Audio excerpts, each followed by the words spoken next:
Okay, so today's piece is Janitzio. This is another orchestra piece by Sylvester Revueltas.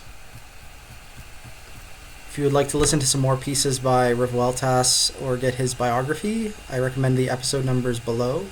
I think this is the fourth piece of his we're looking at. And this piece is another tone poem. It's about 15 minutes long though, so it's pretty substantial.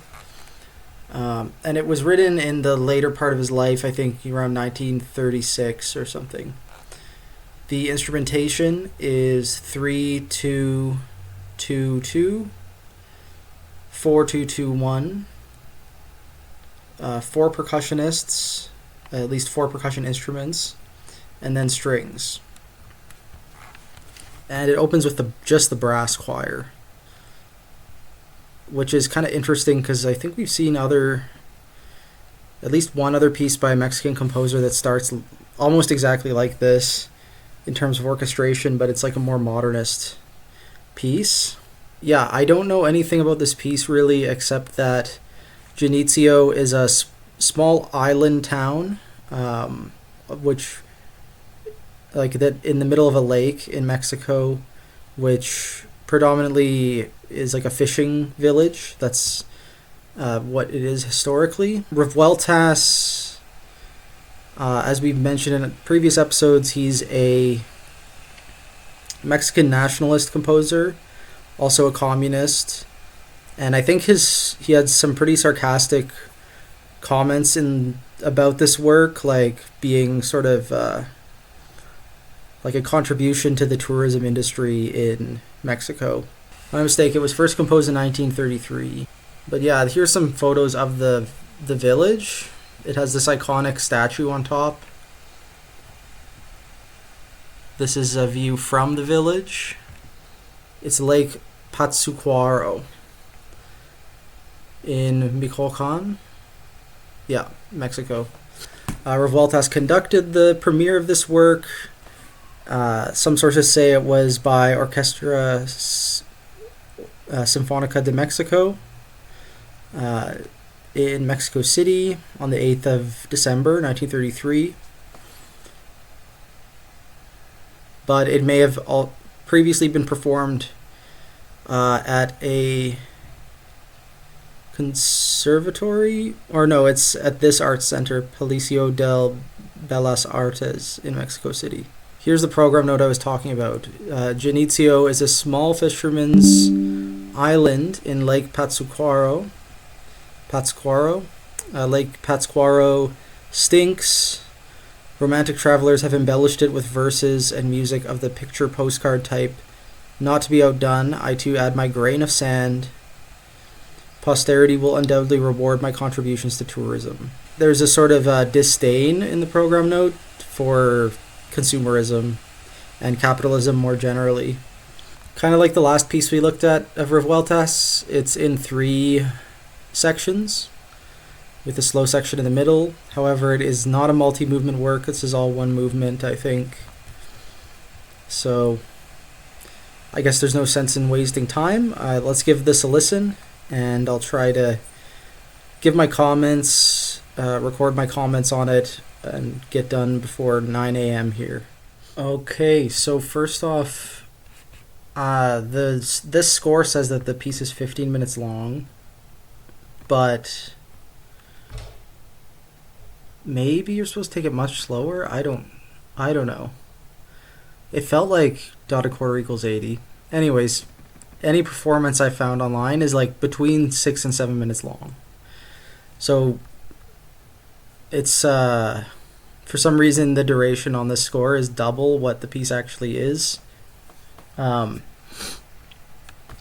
it's sort of I guess I had high expectations for this one because of the size of the ensemble and the fact that it was all in one movement, but it really didn't feel more substantial than other works of Revueltas that we've looked at, and not really that much more interesting.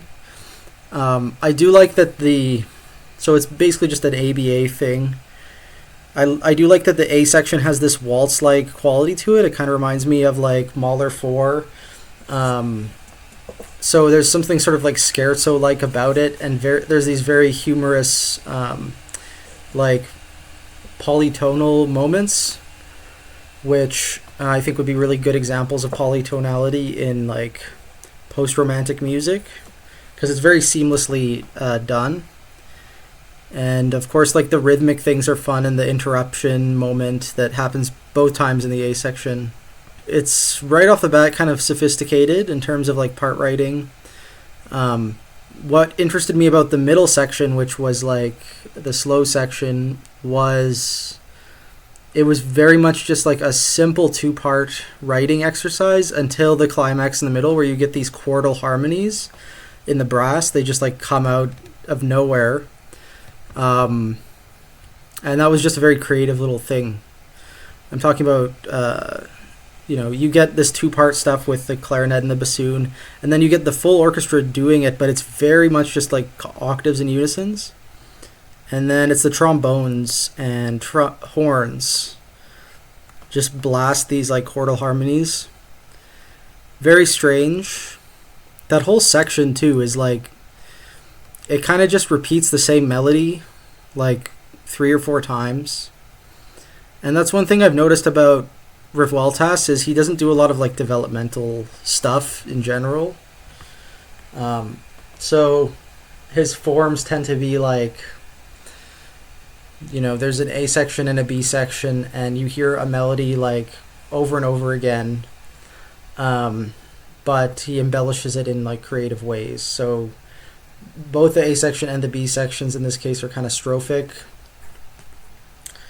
and that's it. Maybe would have been a good introductory piece to the composer's music, because it's very accessible sounding, and would fit well on a program of other romantic works.